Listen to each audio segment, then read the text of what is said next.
English Grammar, Lesson 20. Topic: Compound words formed from phrasal verbs. Watch and listen. Do you know the difference between showing and showing off? I'll try to explain. I'd like to show you my fan collection. It's not very big, but it's special to me. I have 4 white fans.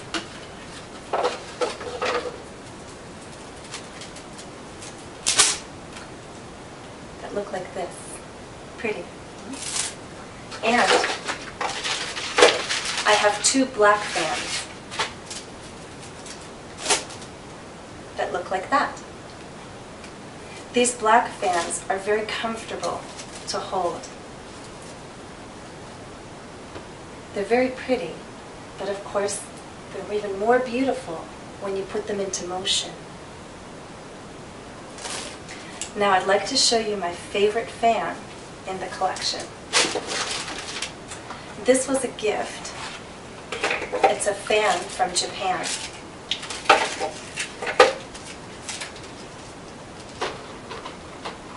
It's beautiful, isn't it? I like looking at it almost as much as I like using it. But of course when you use it, you can really admire the beauty. I remember most of the tricks I used to do with this fan when I danced.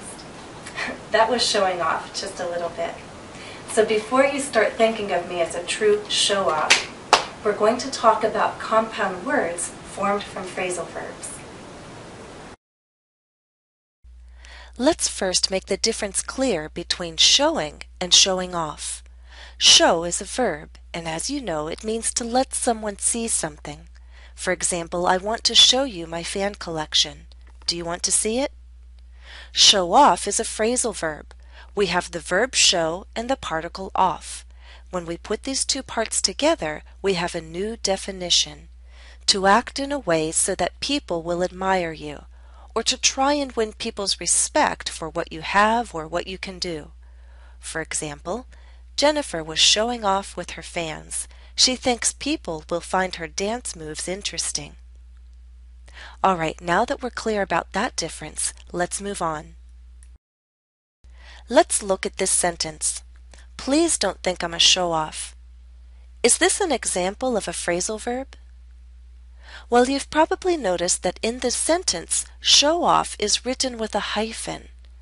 Also, it follows an article. What kind of a word follows an article? Not a verb, a noun.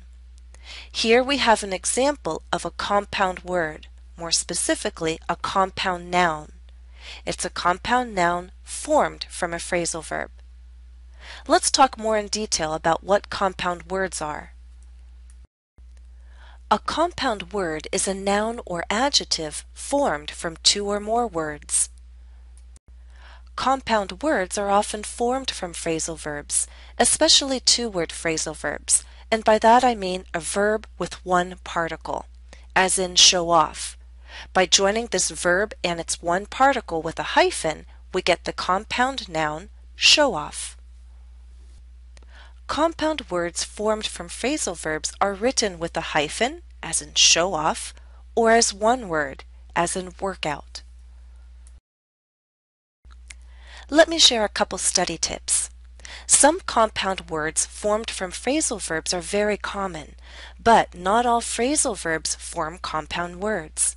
For that reason, avoid trying to create a new one before checking a dictionary. Be sure the compound word exists before you use it. Also, a dictionary will confirm whether a compound word formed from a phrasal verb is written as 1 word or with a hyphen. So if you're not certain how to write a compound word, check the dictionary. It's time again to watch and listen. Do you work out? I know I need to exercise more. My last workout was 1 or 2 weeks ago.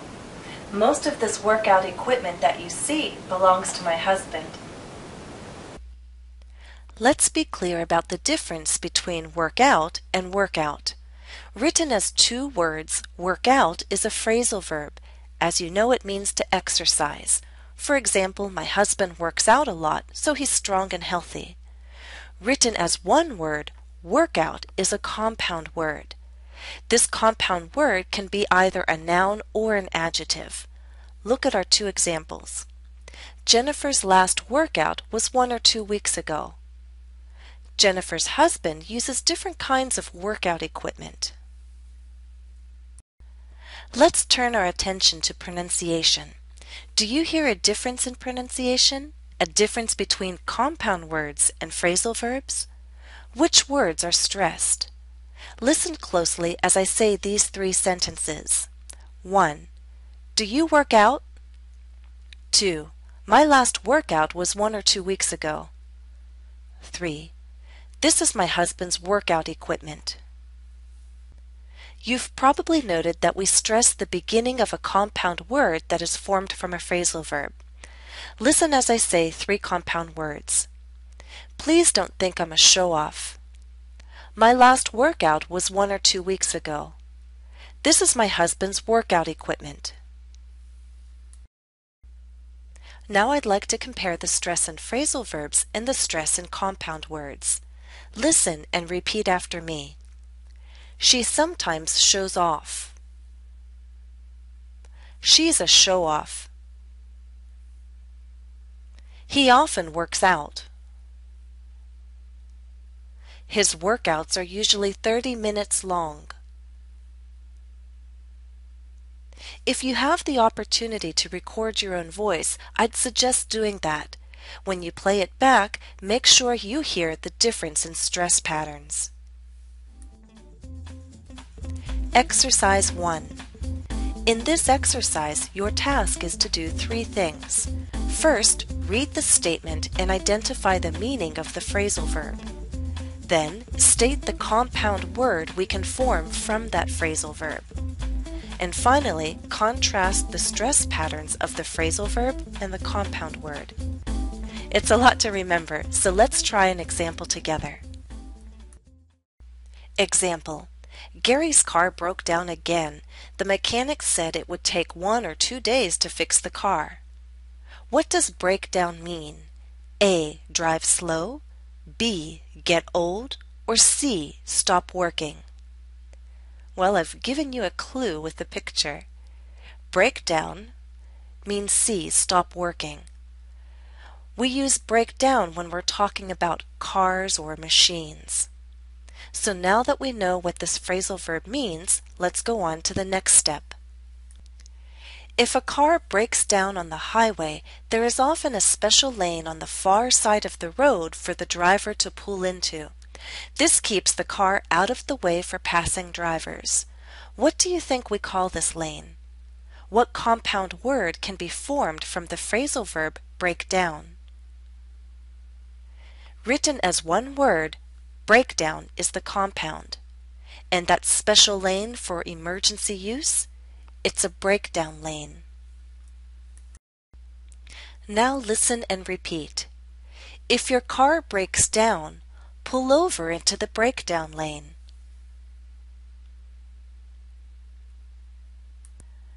Now I'd like you to try number 1. The child looked out the window with excitement as the plane took off. Soon she could only see clouds. What does take off mean? A. Rise off the ground. B. Land on the ground. Or C. Come to a stop. The answer? A. Rise off the ground. Alright, we know when a plane takes off, it rises off the ground and flies into the air. But what do you think we call this event? What compound word can be formed from the phrasal verb take off? Written as one word, the compound is take off. Listen and repeat. We sat in the airport and watched the planes take off. The man had never flown before, so he was a little nervous during takeoff.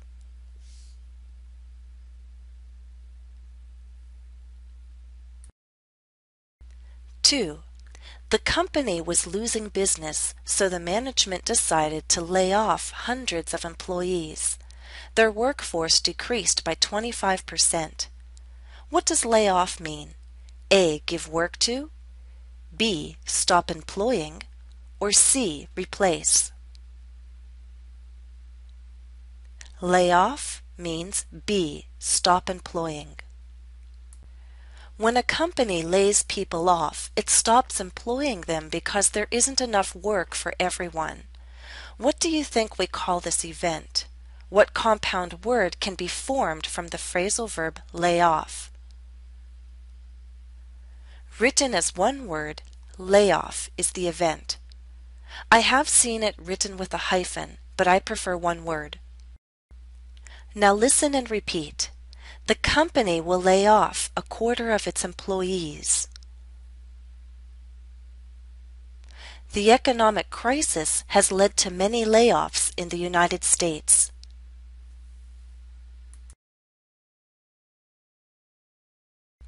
Three. Getting sick set me back in my work. I may not meet my deadline. What does setback mean? A. Help development, B. Make progress slow, or C. Confuse? The phrasal verb set back means B. Make progress slow. When a problem sets you back, it makes your progress slow. So what do you think we call this experience? What compound word can be formed from the phrasal verb set back? Written as one word, setback is what a person can experience. It's a compound noun. Now listen and repeat. The builders arrived late. Work on the house was set back a few days.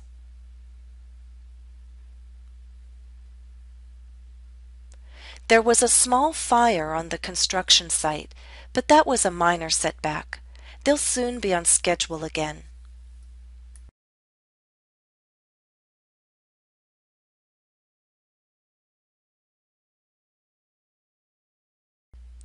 There's more I'd like to tell you. Some compound words formed from phrasal verbs do not use the structure base verb plus particle, as in show off and work out. Instead, their structure is past participle plus particle. The past participle, as you'll recall, is the third form of a verb. For example, eat, ate, eaten, do, did, done. So let's look at examples of these compound words that use the structure past participle plus particle. I'll give two examples. Grow up is a phrasal verb, and you likely know it means to become an adult. Now read with me. Marissa is no longer a child. She's a grown-up. She's 20 years old. You see a hyphen joining the past participle, grown, and the particle up. This forms a compound noun, a grown-up. You've already seen the phrasal verb break down. We know it means to stop working. Now I'd like to show you a second compound word formed from this phrasal verb. Read with me. It was obvious that no one had lived on the farm for a long time. The barn was empty, and there was a broken-down tractor in the fields. Again, we have a hyphen joining a past participle and a particle. We have a compound adjective. Broken down describes something. It tells us that something is in bad condition or can't be operated anymore. A broken-down tractor. Here's an important pronunciation note.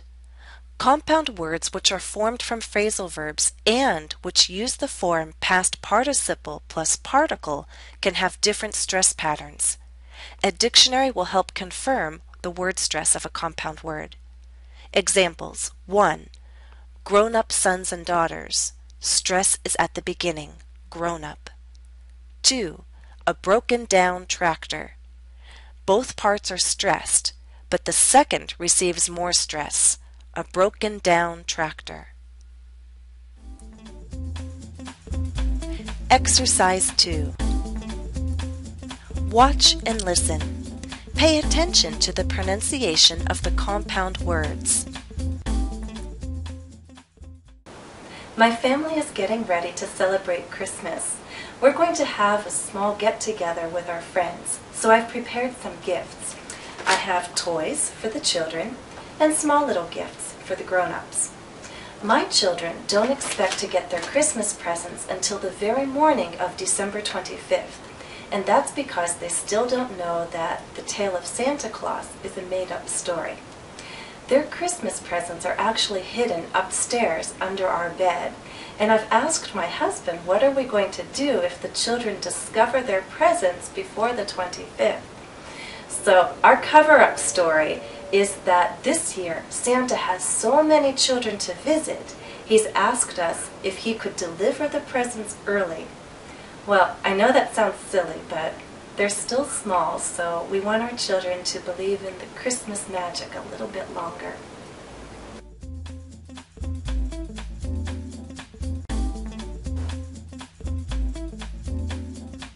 Additional practice for this lesson is available at EnglishCafe.com. My username is JenniferESL. Follow the direct link listed in the video description. That's all for now. Thanks for watching and happy studies. And to all those who will be celebrating Christmas on December 25th, I send you my warmest wishes. Merry Christmas.